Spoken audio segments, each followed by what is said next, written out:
And once again, I welcome you to Interfaith Spiritual Center Worldwide, where we know that nothing happens by chance, that everything is by a divine appointment. We do not believe in coincidence. We believe that there is a level of our own consciousness that are drawing things in so that we can learn and grow and unfold and be all that we can be. That we are not,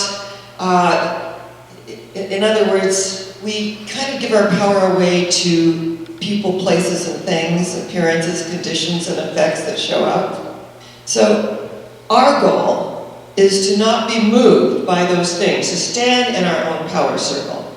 And I have loved doing the ancient Hawaiian wisdom and the Huna wisdom. Huna meaning secret, the secret science at work. That whether we are consciously aware of it or not, there really is one mind. There really is one life. That life is God's life. That life is perfect, and that life is our life right here and right now. This is our ground of being. This is our affirmation. This is which we live and move and have our being. We live from this place. It becomes second nature. And so today as we look at Aloha, the Aloha Spirit, the Aloha of love and happiness. Alo means coming together in the here and now. Oha means joy. And we know that joy is the most infallible sign of the presence of God. So it's coming together in joy. That's the Aloha Spirit. And what really diminishes Aloha and the ancient Huna, Hawaiian wisdom, is judgment. This is universal truth. That which we look outside and we judge, what happens? It's a contraction in our lives and becomes negative. And I love what Dr. Clayton Beaver said this morning. We do not empower negativity. We empower that which works. When you praise, you take the P off. What do? You raise. You go higher yet.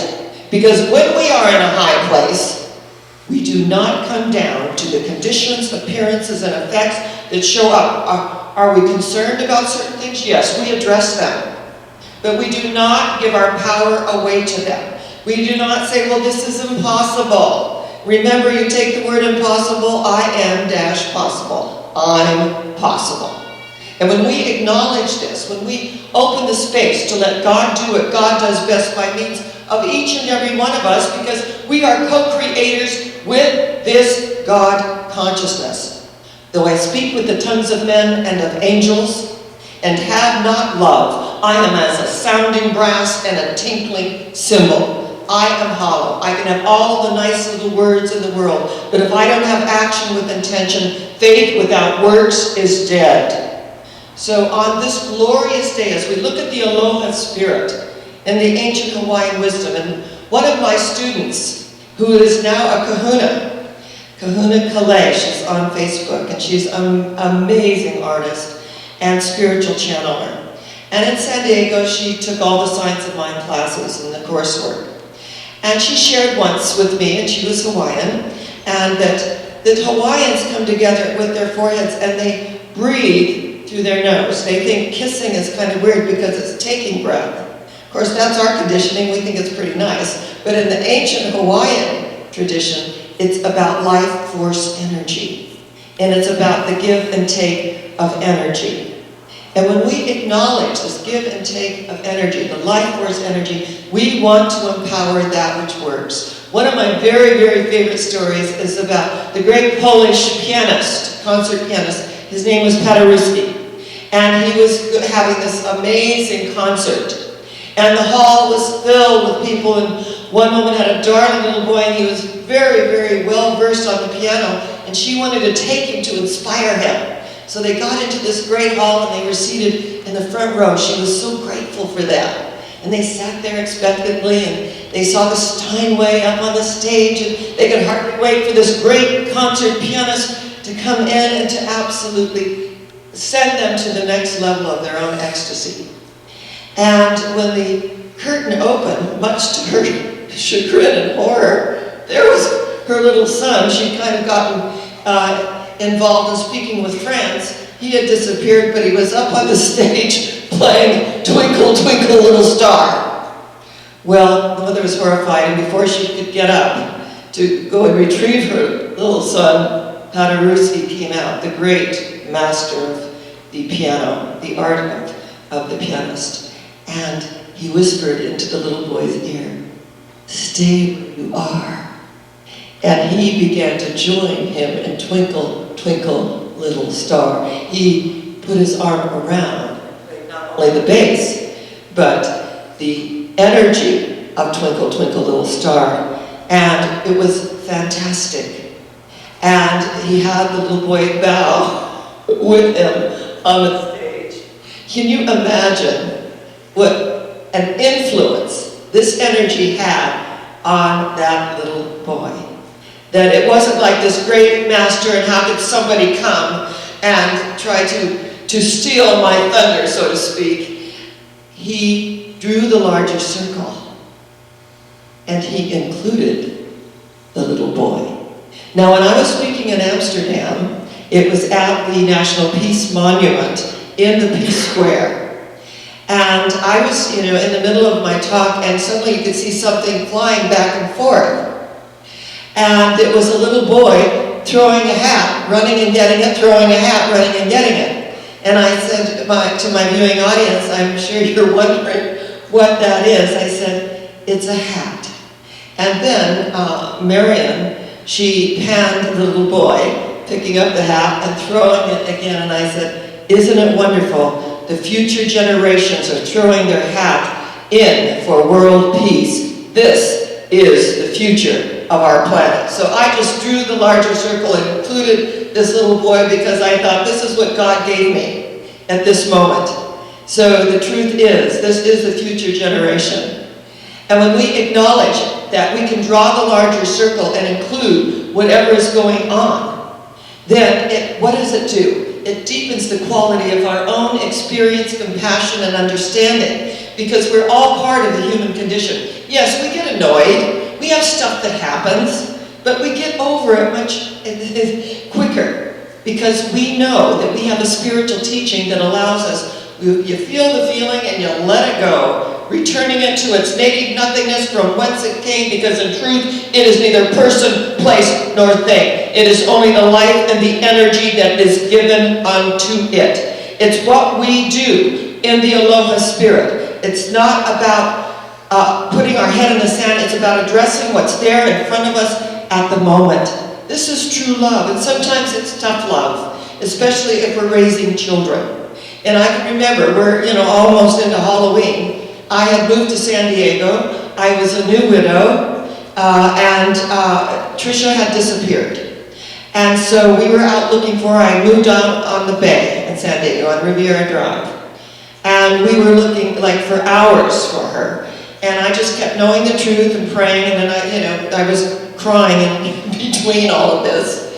And finally found her at a friend from school that she just neglected to say where she was. And Neil's mother was staying with me at the time, and she was just wringing her hands. And I said, I love you, and this was very scary for us because I love you so much. And without your mommy being negative, when you have us looking for you for hours, this does not feel good. So you will not go trick-or-treating this year. You will sit and reflect about your behavior. Now, even my mother-in-law thought this was a bit severe and tried to talk me out of it. I said, no. I want her to reflect on her behavior. She's only 8, but this is going to be a lesson to her. And I stuck with it. And everybody thought, I'm such a meanie and all of that. But she never, ever did that again. And when we realize that even love can be tough love, and how wonderful to join in the Halloween celebrations. So this was a lesson, and we each have lessons that life gives us. And the lesson really is about looking at what works and communicating one with the other in relationship. Alo is coming together. Aloha, coming together in joy and celebration, and allowing the energy to go before us and prepare the way as we become a lamp unto our own feet, drawing others into our own light and our own energy field. Because we do not empower negativity. We empower what works in life. And just as the great Paderewski could include Twinkle, Twinkle, Little Star with this little tiny boy, you know that that made a difference in his life. That's something that he would never ever forget. And Emerson said, who you are speaks so loudly, I can't hear what you're saying. In other words, we get energy, right? And when I get certain energies, I don't really put like a negative thing on it, but I'm discerning. And to be discerning is to be in the world, but of a higher spiritual revelation. And that it's not about trust so much as about information and intuition. Be still and know that I am God, that we are co-creators with this energy. So when I was speaking earlier about keeping the tenets of our spiritual faith with business, you know, next week we will be meeting in the Wellness Park where the labyrinth is. There's already a spiritual energy set up there. We'll be doing this to regroup our energies because the continual raise and rent is no longer financially viable for us to be here.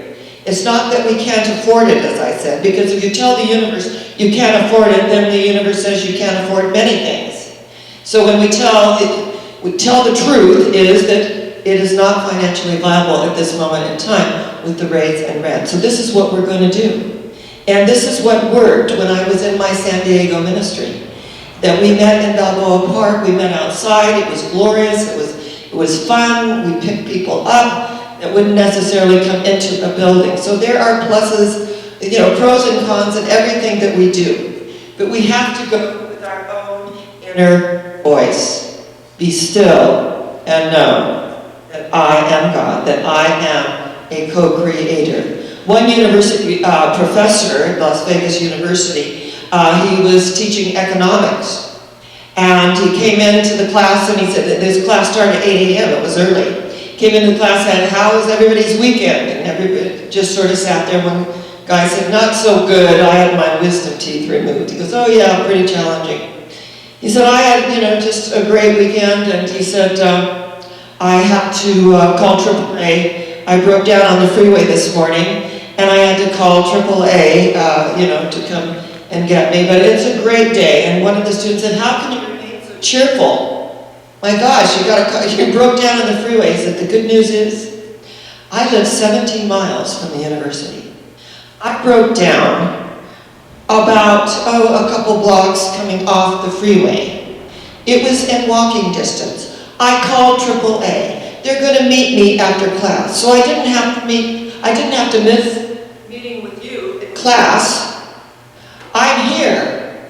And if the car needed to break down, well, it broke down in the most convenient and fashionable place that it could. So for me, it's a great day because I'm here. The car's going to get fixed. Everything is unfolding. Life is doing what life does best. And he said, and a great teacher once said, who you are speaks so loudly I can't hear what you're saying. We carry an energy with us. It is a great day because we're looking at everything that works. And when it works, it really works. And we are directing through our thoughts and our inmost, you know, our heartfelt energy, how we are living our life. And this is why I love our way of life, is that we can choose. Choose ye this day whom you will serve. Are you upset you broke down on the freeway and kicking the tire? Of course, one nun was I was Catholic, so I love this story about a whole busload filled with nuns. And they had a flat tire. And so the bus driver said, oh, I'll be damned. And the nun said, we do not use those kinds of words.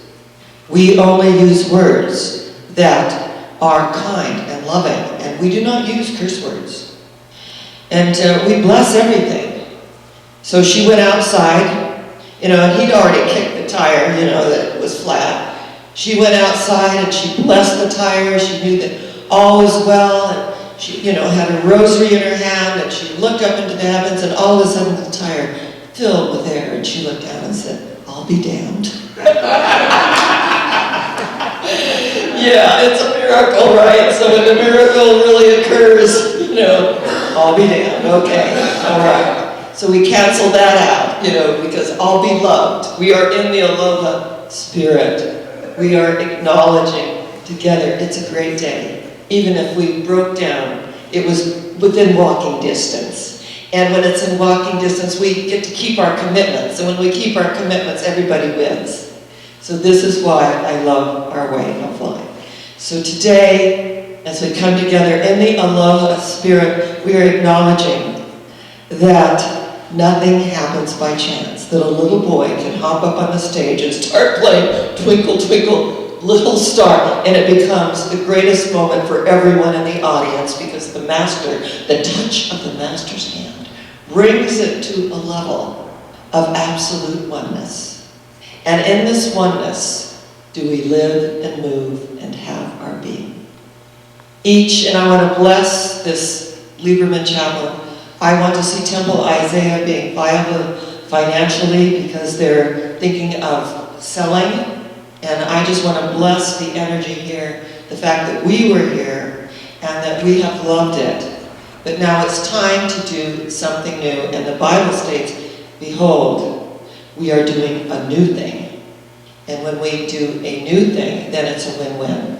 It's financially viable for everyone. It's win-win. So we are all going together. And where are we going? Higher yet. Where are we going?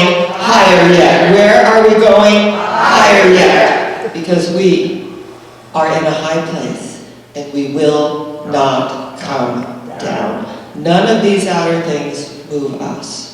We are in a high place and we will not come down. So I say to you, Namaste. The God in me celebrates the God in you, and the God in you celebrates the God in me.